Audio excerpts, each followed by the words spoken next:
মেকায়ে দিন শেষে স্কোর কার্ডটা বাংলাদেশের জন্য হতে পারত আরও খারাপ। তবে শরীফুলের কল্যাণেই প্রথম ইনিংসে ব্যাটিং বিপর্যয়ের পরেও ম্যাচে টিকে আছে বাংলাদেশ।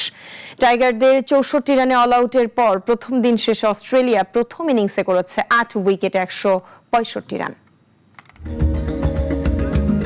সিরিজ জয়ের প্রত্যাশায় মেকাইয়ে এক পরিবর্তন নিয়ে একাদশ বাংলাদেশের। ইবাদত হোসেনের জায়গায় আসেন শরীফুল ইসলাম। প্রথম দিন শেষে বাংলাদেশ যে এখনো মাঠের লড়াইয়ে টিকে আছে তার কৃতিত্ব অনেকটা এই পেসারের।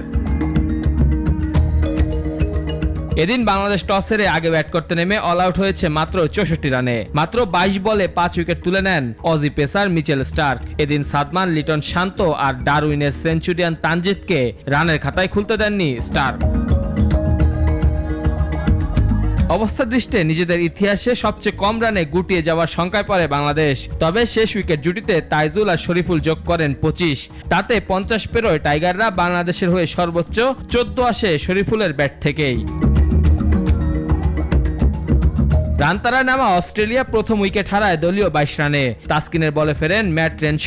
এরপর অষ্টম ওভারে শরীফুলের জোড়া আঘাত, ট্রাভিস হেড আর মার্নাস লাবুশেন ধরেন সাজঘরের পথ।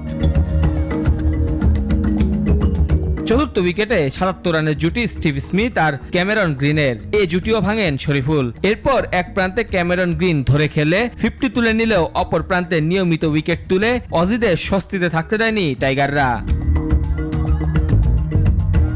অ্যালেক্স ক্যারিকে ফিরিয়েছেন মিরাজ আর ৩২তম ওভারে ফের জোড়া আঘাত শরীফুলের। প্যাট কামিন্স আর বিউ ওয়েবস্টারকে ফিরিয়ে টেস্ট ক্যারিয়ারের প্রথম ফাইফার এই পেসারের। এক ওভার বাদে মিচেল স্টার্কের স্ট্যাম্পও উড়েছে শরীফুলের তোপে। এতে দিন শেষে অস্ট্রেলিয়া ১০১ রানের লিড পেলেও ম্যাচটা এখনো হাতছাড়া হয়নি বাংলাদেশের। মেহেদী হাসান মুন্না, নাগরিক।